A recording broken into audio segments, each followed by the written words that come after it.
PMPL मध्ये 1000 CNG बसेसची खरेदी संदर्भात माझ्याकडे काही माहिती उपलब्ध झाली.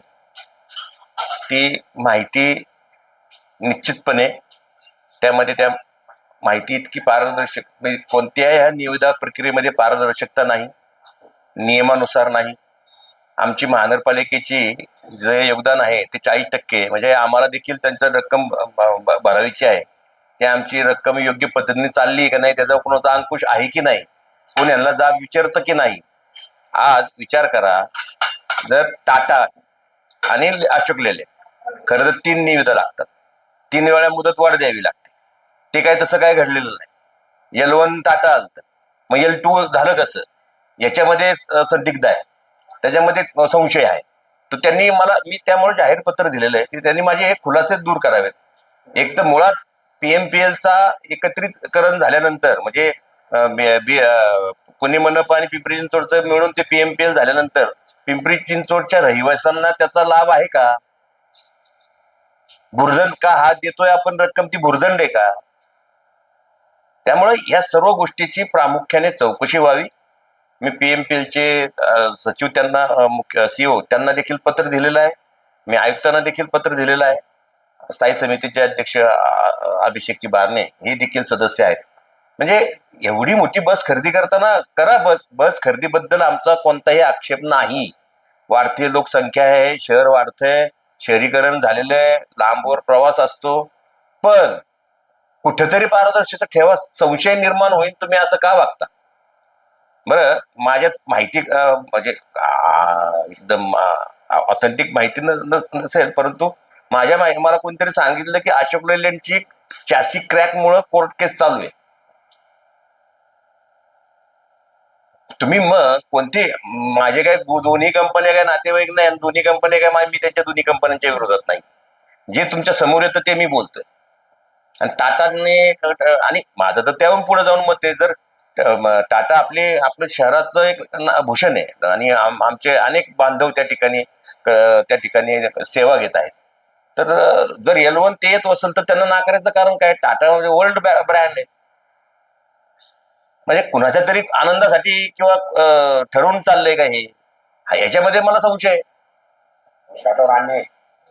टाटावर अन्याय आणि संस्थेवर पण अन्याय आहे ना आमच्या. टाटावर तर 100% म्हणजे आता ते नियमाप्रमाणे तर आहेच ना. त्यामुळं मला वाटतं की याची कठोर चौकशी होऊन त्याच्यावर कारवाई करावी. कुणीच बोलत नाही. याच्यामध्ये संचालक दोषी आहे का, काय वाटतं? जे निविदा प्रक्रियेमध्ये आहेत ते कुणी असो, ते सर्वच दोषी म्हणण्यापेक्षा त्यांनी एक तर माझ्या पत्राचा खुलासा करावा. भाडे तत्वावर वाहनं चालतात ते बंद करण्याचा काही संकल्पना आहे का? नाही, भाडे तत्वावर वाहने घ्यावी ज्यावेळेस असं ठरवलं जातं त्यावेळेस ते ठरवूनच घेतलं जातं की ती घ्यावीच, ती काही बंद वगैरे होणार नाही. 1000 बस खरेदीचा संदर्भ येतो त्याचा? नाही, 1000 हा पार्ट वेगळा आहे. आता शहर मोठं आहे आणि CNG काळानुरूप बदलणं हे देखील गरजेचं आहे. प्रदूषण मोठ्या प्रमाणावर होत आहे, त्यामुळे या सर्व बदल हे स्वीकारावेच लागतील. बसच्या खरेदी बाबतीत देखील आमचा विरोध नाही. तुम्ही PMPL पत्र दिले, पत्राची जर काही दखल घेतली नाही तर पुढचं भविष्य काय असेल? परत एकदा आम्ही वरिष्ठांकडे जाऊ, त्यांच्या वरिष्ठांकडे जाऊ. बाजार भावापेक्षा जास्त किमतीने या बसेस खरेदी केल्या का, तुम्हाला काय वाटतं?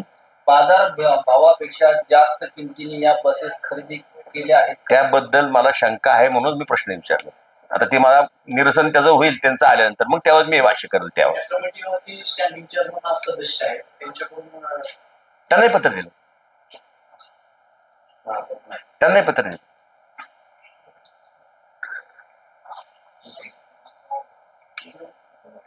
नैसर्गिक आपत्ती ही नैसर्गिक आपत्ती असते, काही ठरवून कोणती होत नाही. आम्ही अनेक पाऊस पाहिलेले आहेत, ही अनेक वेळा अशी संकट आलेली. एक नियोजन जे असतं शहराचं, मी कोणताही म्हणजे हेतुपुरस्पर विरोधासाठी विरोध नसून मी एक शहरातील नागरिक या नात्यानं आपल्या समोर व्यक्त होत आहे की मी वारंवार पाहतो किंवा पूर्वी पण देखील मी व्यक्त झालेलो आहे की तुम्ही रस्ते सगळे सिमेंटचे पेविंग ब्लॉकने सगळं पूर्ण फार पॅक करून टाकले शहर. ते पाणी झिरपायला देखील जागा नाही.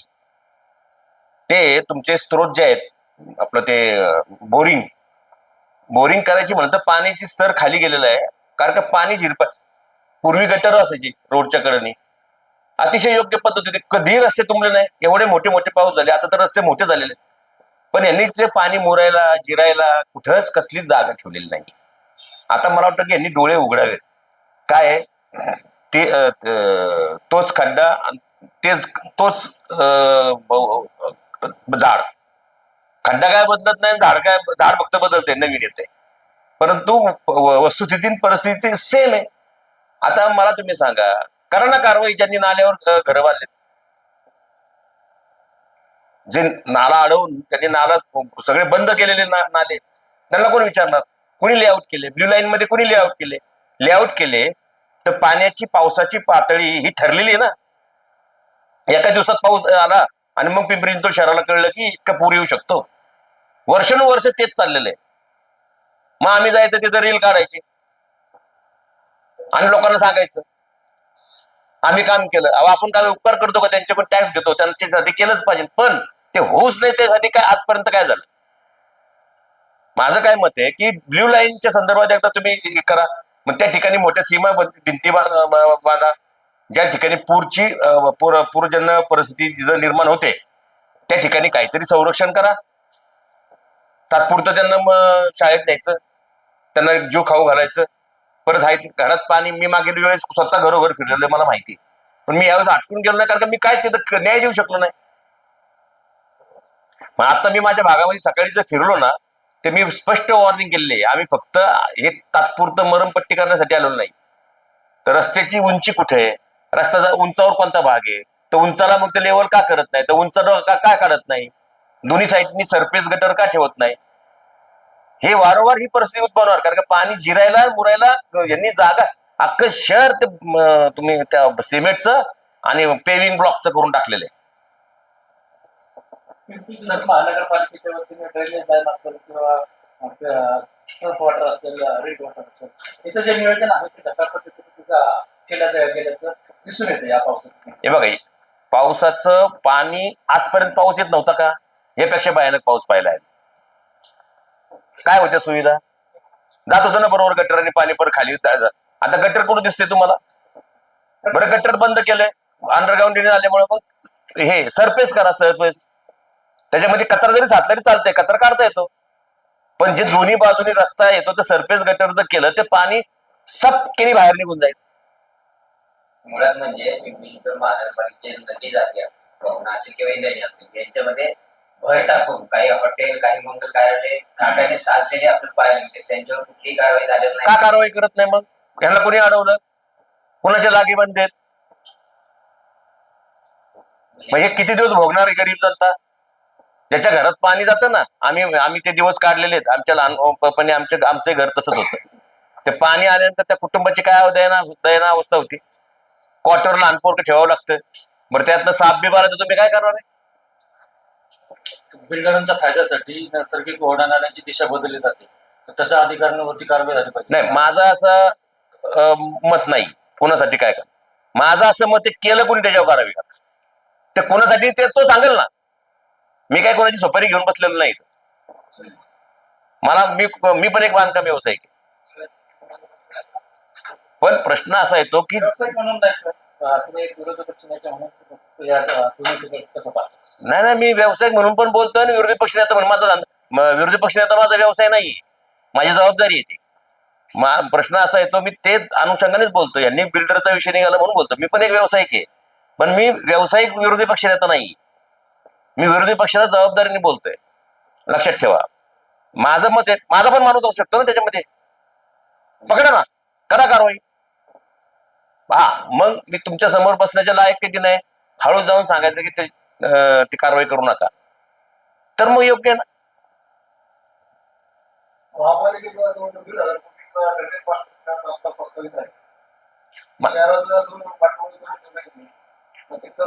मी तुम्हाला सांगतो, गेली 25-30 वर्ष ओरडतोय या रक्तवाहिन्यागत अंडरग्राऊंड जलवाहिनीचे भूमिगत जलवाहिनी हे खरं तुमच्या रक्तवाहिन्या आहेत. त्याचा व्यवस्थित मेळ घातला नाही तर ते तुम्हाला हृदयविकाराचा झटका येणारच आहे. तो झटका म्हणजे हे पावसाचं पाणी. पण सर मी आज नाही बोलत, तुम्ही माझं सगळं प्रोसिडिंग काढा, माझ्या सभागृहातली भाषणं काढा, हे करा. हे 1,500चं काम हे 20 वर्षापूर्वी केलं असतं तर 500 झालं असतं. सर पण नाल्याची स्वच्छता वगैरे 2 महिन्यापूर्वीच केली पाहिजे. दरवेळेला पाऊस पडल्यावर प्रशासन हे बघा, इथं कुणाला तरी बलिदान द्यावं लागतं, आहुती द्यावं लागते, त्यावर इथं जागृत होतो. हा. ही ही ही शोकांतिक आहे. आणि वर्ष झालं मी ते ऐकतोय. पाऊस पहिल्यांदा आहे का? मी आज खरं सांगतो, मी माझा आज सकाळी फिरलो, मी मी ते पाणी आलं म्हणून नाही, आता ते पाणी कायमस्वरूपी नाही येण्यासाठी काय आहे त्यासाठी फिरलोय मी. नदी नाले स्वच्छ करण्याच्या संदर्भामध्ये गेल्या महिन्यात अधिकाऱ्यांसंग चर्चा करत असताना त्यांनी सांगितलं की आम्ही आतापर्यंत कुठलीही टेंडर काढलेली नाही किंवा नाले साफसफाई करणार नाही असं सांगितलं. प्रशासन अजून प्रशासकीय ह्याच्यातनं बाहेरच येत नाही. त्या मूडमध्येच आहे अजून. कुणाला विचारायचं नाही, कुणाला दखल घ्यायची नाही. प्रशासन अजून मूडमध्ये नाही. पण एक निश्चित, हे आयुक्त आलेत, त्या आयुक्तांनी किमान मूलभूत ज्या गरजा आहेत त्या आम्ही स्वतःच त्यांना विनंती केली होती की ते किमान त्या दृष्टिकोनातून पावलं टाकतायत. ते चांगलं काम करतायत, ते चांगलं काम करतायत. आता ते टीम वर्क आहे. आपण डायरेक्ट आयुक्तांवर व्यक्त होण्यात काय, खालीचे पण मानसिकता त्यांची आळस धडकला पाहिजे ना त्यांनी. आता आयुक्तांनी आलेल्या पावना जलवाहिनीचं काम हातात घेतलं, भामा आसकट त्यांनी सुरू केलं. कोण ना कोणतरी ठेकेदार घेणारच, तो काम घेणारच, ती चर्चा होणारच, तो पार्ट आहे, तो चालतो, पण काम चालू झालं ना. महानगरपालिकेमध्ये सत्ताधारकांचा आपापसातला वाद याच्यामुळे महानगरपालिकेचे अधिकारी लोक याच्याला लक्ष देत नाही असं वाटतं. नाही, तो त्यांच्या पक्षाचा प्रश्न आहे. ते आपापसातले वाद आहे की नाही मला पण माहित नाही, कारण का मी माझ्या पक्षावर लक्ष देतो, त्यांच्या पक्षावर कशाला देऊ. परंतु विरोधी पक्ष म्हणून तुम्ही तुमचा दरारा पाहिजे का नाही? आहे ना, मग कोण म्हणतं माझा तरार नाही. पण आतापर्यंत कामाच्या संदर्भामध्ये हलगर्जी पद्धतीने अधिकारी वागतात. बोलतो ना, मग आता तुमच्या समोर बोलताना मी तेच व्यक्त होतोय ना. मी बोलतो ना डायरेक्ट, का अजून ते मानसिकताच नाहीये त्यांची. आज जर नदी नाले साफ केलं असतं तर हे पाणी लोकवस्तीमध्ये घुसले असतं. हे आत्ताचीच नाहीये, मी त्यासाठीच तुम्हाला सांगतोय की हे मी 25-30 वर्ष या सभागृहात आहे, मी तेव्हापासून ओरडतोय, पण त्याचं नियोजनच करत नाही ना. माझं असं मत आहे की मी त्यांच्यावर आता टीका, नैसर्गिक आपत्तीचा फायदा घेऊन मी त्यांच्यावर टीका करण्यापेक्षा भविष्यामध्ये असं होऊ नये त्यासाठी मास्टर प्लॅन करा, रोडमॅप करा. आता आपण टीका करून काय होणार आहे? काही साध्य होणार नाही. मला आनंद मिळेल, माझ्यावर तुम्ही नाव लावलं, पेपरला आलं नाव, पण आता ह्या पुढे तरी जरा थोडं यांनी सुधारावं. पूरग्रस्त व्यक्ती नागरिकांसाठी आपण काय महापालिकेच्या माध्यमातून काय काय ना, महापालिका सगळे सुविधा देणार आहे आणि ते देत पण आहेत. 20,000 लोकांचे संसार उद्यावर सध्या. हो, अजूनही काही नाहीये, अजूनही त्यांच्या घरात साफसफाई नाही, ऐका, जेवण नाहीये. काल स्थानिक कार्यकर्ते, महापौर वगैरे यांनी त्या ज्या परिस्थितीमध्ये जे बोधनगर असेल, त्यानंतर आपल्या विभागने पिंपरीमध्ये जवळपास 20,000 लोक बेघर झाले कालपासून. त्यांना कुठल्याही आतापर्यंत सुविधा नाहीये, ब्लँकेट नाही, कुठलाही हे नाही. हे बघा, मी असं म्हणत नाही, ही नैसर्गिक आपत्ती आपण जगभर पाहता, तुम्ही तर माझ्यापेक्षा उघड्या डोळ्याने जास्त पाहता, तुम्ही ते तुमचं तेच काम आहे. अशा अनेक ठिकाणी अशा घटना घडत असतात, परंतु ही दुर्दैवी घटना तर निश्चित आहे.